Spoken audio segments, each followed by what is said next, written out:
Did you know kneading dough can teach your kids genius-level thinking? Forget flashcards, textbooks, or apps. Today we're baking pizza to unlock two secrets of cognitive development: Jean Piaget's assimilation and accommodation. It sounds wild, right? But here's the truth. Every time your child stretches dough, patches a tear, or realizes sticky flour needs water, they're not just cooking. They're building the mental muscles that power genius minds. Imagine this: a spinning brain graphic, a giggling toddler biting into a slice, a baby's fist closing around a rattle, and a puzzle snapping into place. These moments aren't random. They're milestones. Piaget, the psychologist who cracked how children learn, said our brains grow by either fitting new ideas into old ones, assimilation, or rewriting the rules entirely, accommodation. But how do you show that? How do you turn abstract theory into something you can taste, touch, and devour? The answer is simple: pizza. That golden, bubbly masterpiece isn't just food. It's a metaphor for how tiny humans become problem-solving wizards. By the time our dough hits the oven, you'll see why parents and educators swear by this recipe for nurturing curiosity, resilience, and genius-level thinking. Ready to bake your brain? Let's knead the proof. Welcome to Cognitive Kitchen, where we bake brains and bread. I'm your name, and today we're diving into the mind-bending world of Jean Piaget, the psychologist who cracked how tiny humans become genius problem solvers. If you've ever wondered why your toddler calls a whale a fishy, or insists a tall glass holds more water than a short one, even when they're the same, you've already brushed shoulders with Piaget's genius. But here's the kicker: his ideas aren't just for textbooks, they're for kitchens. We believe you can understand complex psychological ideas like cognitive development by getting your hands dirty in the kitchen. That's right, this isn't just about kneading dough or stretching mozzarella. It's about seeing how minds grow, adapt, and rewrite the rules of reality. Today, we're tackling two cornerstones of Piaget's theory: assimilation and accommodation. These concepts explain how kids and chefs learn to balance what they already know with new surprises. But how do you turn abstract theory into something you can taste? Simple pizza. That's right. Every stretch, squish, and sprinkle of flour in this dough mirrors the exact mental gymnastics Piaget described. When the dough resists your touch or springs back unexpectedly, you'll feel the tension between old habits and new solutions. By the time this pizza hits the oven, you'll never look at child development or your own learning the same way again. Ready to grab your apron and a slice of genius? Let's cook. Jean Piaget didn't just study how children think. He cracked open the black box of the mind and showed us the gears turning beneath. A Swiss psychologist born in 1896, Piaget spent decades observing kids, asking them questions like, "Why does the moon follow us?" Or "Does a tall glass hold more water than a short one?" What he discovered reshaped our understanding of learning. He argued that children aren't blank slates waiting to be filled with knowledge. Instead, they're active scientists, constantly testing, revising, and rebuilding their mental models of the world. And at the heart of this process, two deceptively simple forces: assimilation and accommodation. Let's start with assimilation. Imagine a toddler who's just learned the word dog. They point at a fluffy golden retriever and shout "dog" with pride. But then they spot a cat. Same four legs, same tail. So of course they yell "dog" again. This is assimilation in action, the mind's instinct to fit new experiences into existing mental frameworks or schemas. Schemas are like recipes for thinking. Once a child has "dog" in their mental cookbook, they'll apply it broadly, sometimes too broadly, until reality pushes back. But what happens when the world refuses to fit our schemas? That's where accommodation steps in. Picture the same toddler encountering a bird for the first time. They stretch their schema for "dog" to include this new creature, fluffy, moving, maybe even making noise. But when the bird flaps its wings and flies away, the schema cracks. The child might pause, tilt their head, and ask, "What's that?" Now the brain pivots, creating a new category, bird, and adjusting their understanding of what flies means. This act of rewriting the rules, of bending your mental model to fit reality, is accommodation. Together, assimilation and accommodation form a dance, a push and pull that drives learning. Piaget called this balance equilibration, the brain's relentless quest to stabilize itself between using what it knows and adapting when it doesn't. Think of assimilation as the glue that holds our understanding together, and accommodation as the scissors that trim or expand it when needed. Without assimilation, we'd be overwhelmed by every new experience. Without accommodation, we'd remain stuck in rigid, outdated ideas. But here's the catch. These processes aren't just for kids.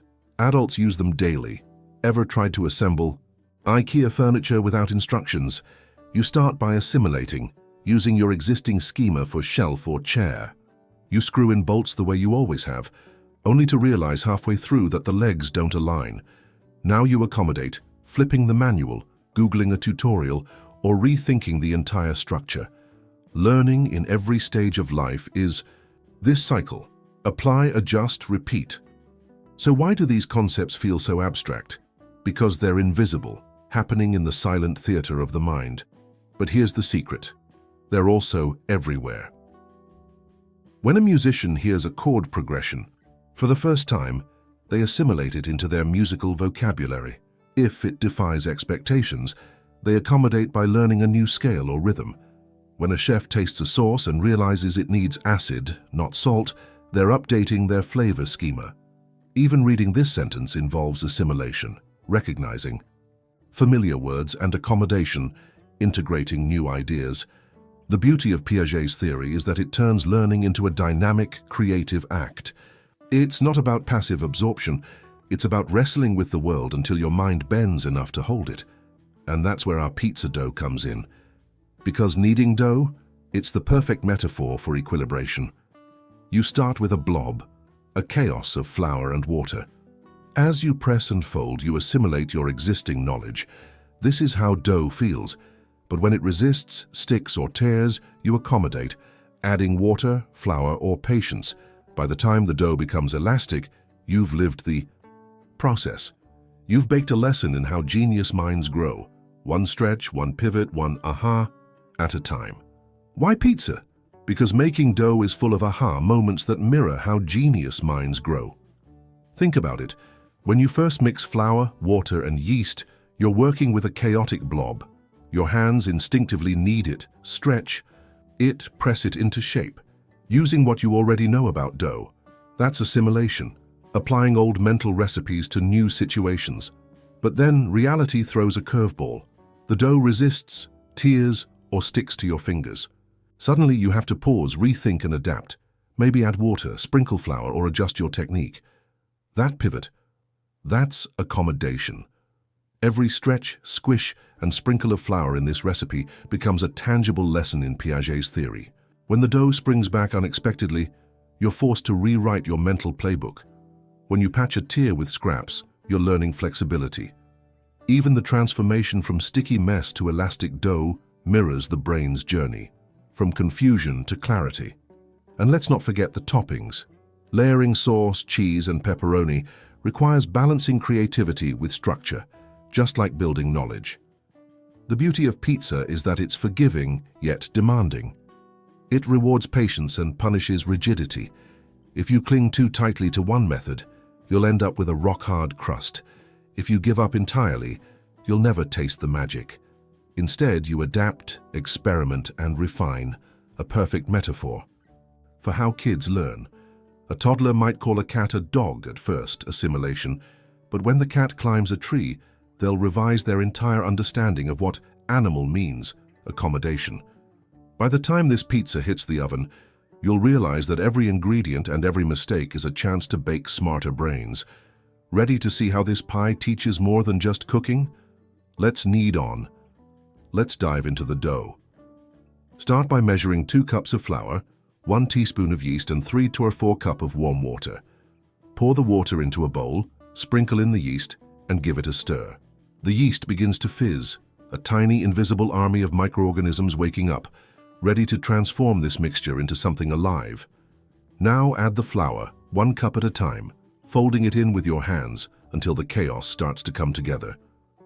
This is where the magic begins. At first, you're working on autopilot. Your hands know how to mix, how to press, how to fold. This is assimilation. This is accommodation. You grab the water, adding it drop by drop, watching as the dough slowly softens. Each splash is a rewrite of your mental recipe. Maybe dough isn't just flour and water, you think. Maybe it's patience too. The transformation isn't instant. It takes effort, kneading, pressing, letting the gluten strands stretch and bind. But gradually the dough becomes elastic, alive. You've balanced old knowledge with new rules, equilibration achieved. Now imagine this process through a child's eyes. A toddler sees a sponge and calls it a cookie. They're assimilating, using their existing schema for round, squishy objects. But when they bite into it, reality intervenes. Sponges don't taste like cookies. The brain stumbles, then pivots. New category needed, it whispers. That's accommodation. Just like adding water to dough, the child adjusts their understanding. The sponge becomes its own thing, a tool for cleaning, not eating. Back to the kitchen. Shape the dough into a circle using familiar motions. Stretch, rotate, press. This is assimilation again. Your hands have a rhythm, a muscle memory built. From years of folding laundry, molding clay, or playing with Play-Doh. But suddenly a tear appears. The dough fights back, splitting where you least expect it. You could keep stretching, hoping it'll hold, but that's rigidity. Instead, you patch it. Pinch off a scrap, press it into the hole and smooth it out. Another act of accommodation. You're not just fixing dough, you're rewriting your playbook. Think of a child learning to hold a slippery fish. At first, they grasp it the way they'd grab a toy, assimilation, but the fish wriggles free. The child pauses, observes, tries a gentler grip, accommodation. Each attempt refines their schema for holding things. By the time they master it, they've baked a new skill into their brain. As the dough rests, let's reflect. Every adjustment you made, adding water, patching tears, adapting your technique, mirrors how genius minds grow. Piaget called this cycle equilibration, the push and pull between using what you know and rewriting the rules when reality demands it. There's no learning without both. Stick to old ideas too long and you stagnate. Throw them out entirely and you lose your footing. The magic happens in the balance. Now the final test, top the pizza. Sauce, cheese, pepperoni, layer them on. Here's where creativity meets structure. Do you spread the sauce in circles or zigzags? Do you pile the cheese high or keep it neat? This is assimilation again. You're applying your pizza schema. But what if a topping slips or the cheese clumps? You adapt, you scrape it off, redistribute, find a new rhythm. Every choice is a dance between habit and improvisation. By the time you slide the pizza into the oven, you've lived Piaget's theory. You've baked a lesson in resilience, curiosity, and growth. And when that golden, bubbly masterpiece emerges, remember, the real prize isn't just dinner, it's the proof that learning, like dough, is shaped by every stretch, tear, and pivot along the way. You're staring at the dough. It's come together now, no longer a crumbly mess, but something elastic, alive. Your hands press into it, folding, stretching, pressing again. This rhythm feels familiar.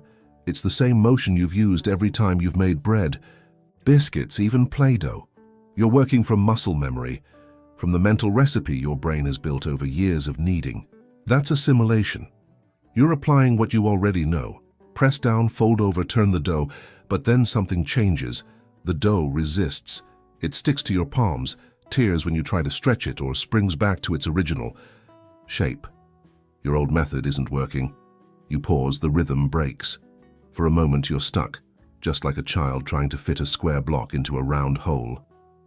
The answer isn't obvious. You have to think. Maybe the dough needs more time to rest, more flour, less water. You grab a towel, cover the bowl, and wait 10 minutes. When you return, the dough behaves differently. It's softer, more pliable. Now, when you press into it, the resistance gives way. You've adjusted, you've adapted. That's accommodation. This moment, this pivot, is the heart of Piaget's theory.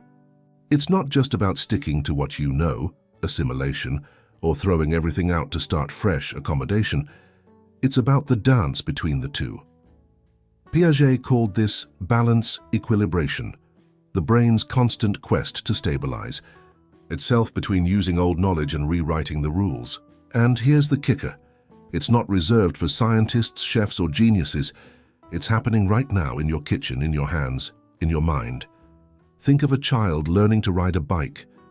At first, they rely on training wheels, assimilation. They've seen others pedal, steer, and balance. They apply that existing schema. But when the training wheels come off, the rules change. The bike wobbles. Gravity wins more often than not. The child falls. Each tumble forces them to accommodate, adjusting posture, gripping the handlebars differently, shifting weight. Eventually, the brain balances the two forces, using what it knows while tweaking the approach. Suddenly, they're riding. The E schema for biking has evolved. Back to the dough. Shape it into a circle. Use your knuckles to press outward, rotating it as you go. This part feels intuitive. You've seen pizzas before, you know the shape they take. But then, a tear. The edge rips, threatening to ruin the whole thing. Do you start over? No. Instead, you pinch off a scrap of dough, press it into the hole, and smooth it out. You're not just fixing the dough, you're rewriting your playbook. The patch becomes invisible. The pizza survives. That's accommodation again. Now imagine a toddler trying to stack blocks. They grasp one in each hand and slam them together, expecting a tower. When it collapses, they try again, harder. That's assimilation, applying the schema for building they've developed from watching others. But the blocks keep falling. The child pauses. They observe how the base needs to be wider, how gentle placement matters. Slowly, they adjust. They widen the foundation, place each block carefully. The tower stands, the schema upgrades. This cycle, assimilation, disruption, accommodation, is how learning happens. Piaget argued that children move through stages of cognitive development by constantly testing and revising their mental models. In the sensory-motor stage, birth to 2 years, they learn object permanence, realizing that a hidden toy still exists.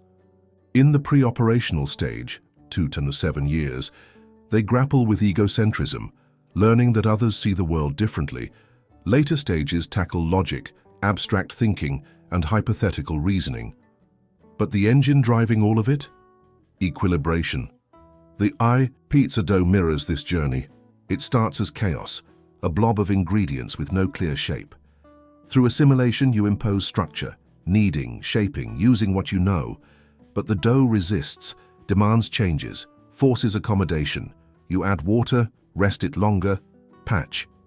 The tears. Each adjustment reflects the brain's process of building and rebuilding understanding. By the time the dough becomes elastic, you've lived Piaget's theory. You've experienced equilibration firsthand. Even the toppings teach a lesson. Spread sauce in circles, sprinkle cheese, add pepperoni. This is assimilation again. You're applying your pizza schema. But what if the sauce clumps? You scrape it off, redistribute. If the cheese bunches, you separate the pieces. Every tweak is accommodation. The pizza becomes a mosaic of habit and flexibility, a perfect edible metaphor for how minds grow. And here's the deeper truth. This isn't just for kids. Adults use equilibration daily. Ever tried a new app? You start by tapping buttons the way you would in similar programs, assimilation. When it doesn't work, you read the manual, ask for help, experiment, accommodation. Learning a language? You memorize phrases, assimilation, then adjust when grammar rules defy your native. Tongue, accommodation. Even reading this sentence involves both processes, recognizing familiar words, assimilation, while integrating new ideas, accommodation. The beauty of Piaget's theory is that it turns learning into a dynamic act. It's not passive absorption. It's wrestling with the world until your mind bends enough to hold it. And that's exactly what you've done with this dough. You've balanced old knowledge with new challenges. You've patched mistakes, adapted techniques, and created something edible and educational. As you slide the pizza into the oven, remember, the real magic isn't in the recipe, it's in the process. Every stretch, tear, and pivot mirrors how genius minds are built, one adjustment at a time. Whether you're a parent, a teacher, or just someone who loves pizza, this lesson is universal. Growth happens when we're willing to knead the chaos, tolerate the mess, and trust that the end result will be worth it. So, when the timer dings, and you pull out that golden bubbly masterpiece. Now that the dough has reached its elastic peak, it's time to shape it into something recognizable, a pizza. Start by gently pressing the dough into a rough circle, using your knuckles to stretch the edges outward. This part feels instinctive. Your hands know the rhythm from kneading, folding, pressing, assimilation at work. You're applying the mental recipe you've built over years of cooking, folding laundry, or even molding clay. But then, halfway through stretching, the dough fights back. It resists, snaps back toward its original shape, or threatens to tear. You pause. You tilt your head, just like a child staring at a puzzle piece that won't fit. What now? You adapt. You rest the dough again, letting the gluten relax. Or maybe you press more gently, spreading it outward instead of pulling. That's accommodation. You're rewriting the rules as you go, balancing old knowledge with new challenges. Think of a toddler learning to hold a slippery fish. At first, they grasp it the way they'd grab a toy, assimilation. But the fish wriggles free. The child pauses, observes, tries a gentler grip, accommodation. Each attempt refines their schema for holding things. By the time they master it, they've baked a new skill into their brain. Back to the pizza. Shape the dough into a perfect circle or close enough. Now the toppings, sauce, cheese, pepperoni, layer them on. This is assimilation again. You're applying your pizza schema. You spread the sauce in circles, sprinkle cheese evenly, and arrange pepperoni slices like clockwork. But reality intervenes. The sauce clumps, the cheese bunches, or the pepperoni slides off the edge. You adjust, you scrape off the excess, redistribute the cheese, press the toppings into the dough. Every tweak is accommodation. The pizza becomes a mosaic of habit and flexibility, a perfect edible metaphor for how minds grow. Imagine a child learning to stack blocks. They grasp one in each hand and slam them together, expecting a tower. When it collapses, they try again, harder. That's assimilation, applying the schema for building they've developed from watching others. But the blocks keep falling. The child pauses.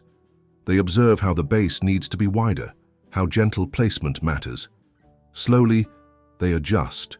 They widen the foundation, place each block carefully. The tower stands. The schema upgrades. Even the baking process mirrors Piaget's theory. Slide the pizza into the oven. As heat transforms the dough, sauce, and cheese into a golden masterpiece, think about how learning works. The dough started as chaos, a blob of flour and water. Through assimilation, you imposed structure, kneading, shaping, using what you knew. But the dough resisted, demanded changes, forced accommodation. You added water, rested it longer, patched the tiers. Each adjustment reflected the brain's process of building and rebuilding understanding. By the time the pizza emerges bubbly and golden, you've lived Piaget's theory. You've experienced equilibration firsthand. The real magic isn't in the recipe, it's in the process. Every stretch, tear, and pivot mirrors how genius minds are built, one adjustment at a time. Whether you're a parent, a teacher, or just someone who loves pizza, this lesson is universal. Growth happens when we're willing to knead the chaos, tolerate the mess, and trust that the end result will be worth it. So when the timer dings, and you pull out that golden bubbly masterpiece, take a bite, and a moment to reflect. You didn't just bake a pizza, you baked a brain. So what's the recipe for genius? Assimilation and accommodation. Just like this pizza, brilliant minds aren't born, they're baked. Every stretch, squish, and sprinkle of flour in this dough mirrored how our brains grow. You didn't just knead dough, you kneaded knowledge. You felt the push and pull between old habits and new solutions. And when the dough resisted, you adapted. That's equilibration, the brain's secret sauce for turning chaos into clarity. Think about it. Every time you added water to sticky dough or patched a tear, you lived Piaget's theory. Assimilation said, "I've got this," using what you already knew to shape the dough. But when the rules stopped working, you rewrote them. That's accommodation. Together, they're the rhythm of learning. Kids do it when they realize cats don't bark, ice cream melts faster in the sun, or the moon isn't a nightlight after all. Adults do it when they learn a new skill, adapt to a job change, or even figure out why their Wi-Fi keeps crashing. Growth isn't about perfection. It's about bending your mental model until it fits reality. Here's the sweetest part. This isn't just about psychology. It's about parenting, teaching, and understanding how you learn. Next time your kid insists the moon follows them home, don't correct them. Ask, how do you think it moves? Celebrate their assimilation, then gently offer clues for accommodation. When they ask why clouds float or why their shadow grows bigger at sunset, lean into the curiosity. That's how minds expand. And if you're not a parent, this lesson still sticks. Ever tried learning a language only to realize false friends aren't what they seem? Or coded a program only to debug for hours until the logic clicked? That's equilibration in action. You're not just solving problems, you're rewriting your mental recipes. So take a bite of that golden, bubbly masterpiece. Savor it. This pizza isn't just food. It's proof that learning is messy, dynamic, and deeply human. It's about stretching, tearing, patching, and persevering until the dough becomes something more. Just like your mind. Now I want to hear from you. Did seeing assimilation and accommodation in action make the concept click? How will you use this in your kitchen, classroom, or life? Share your thoughts below and tag a parent, teacher, or curious eater who needs this slice of wisdom. Because the best part of cognitive cooking, it's not just tasty, it's transformative. Stay hungry for learning. And pizza, always pizza. If you made it this far, you've done more than bake. A pizza, you've baked a brain. That golden, bubbly masterpiece on your plate isn't just food. It's proof that learning is messy, dynamic, and deeply human. Every stretch, tear, and sprinkle of cheese mirrored how minds grow, adapt, and rewrite the rules. And if you missed a step or your dough didn't turn out perfectly, don't worry. Equilibration isn't about perfection. It's about progress. Mistakes are just the brain's way of saying, time to accommodate. This is what Cognitive Kitchen is all about, turning everyday moments into mind-expanding adventures. We're here to show you that psychology isn't locked away in textbooks or lecture halls. It's alive in your kitchen, your classroom, and every curious question your child asks. Whether you're a parent, educator, or lifelong learner, understanding how minds develop isn't just fascinating, it's empowering. And honestly, it's a lot tastier when you get to eat the lesson. So, let's keep this conversation cooking. Did this pizza help you finally grasp Piaget's dance between assimilation and accommodation? What other concepts have you struggled to visualize? Maybe you've always wondered how kids learn to share. Hint, it's Piaget's egocentrism. Or why toddlers think a tall glass holds more water than a short one. Conservation. Drop those questions in the comments, because if there's one thing we know, it's that learning thrives on curiosity. Tag a friend who needs this slice of wisdom. Whether it's a parent navigating their child's why phase, or a teacher looking for fresh ways to explain tricky ideas. And if you're ready to dive deeper, hit that subscribe button. This channel is your recipe book for understanding how minds work. No PhD or fancy kitchen gadgets required. Every video pairs a psychological concept with a dish that brings it to life, from cookies that teach conservation to layered cakes that map Piaget's stages of development. The next time you're kneading dough, stirring sauce, or even just slicing fruit, you'll see the genius of learning hiding in plain sight. Remember, learning is like pizza. It's best served fresh, shared generously, and savored with a dash. Full of curiosity. Thanks for watching, cooking, and thinking with us. Stay hungry for knowledge, for creativity, and for the next slice. This has been Cognitive Kitchen, where psychology meets the plate. Now go make something brilliant.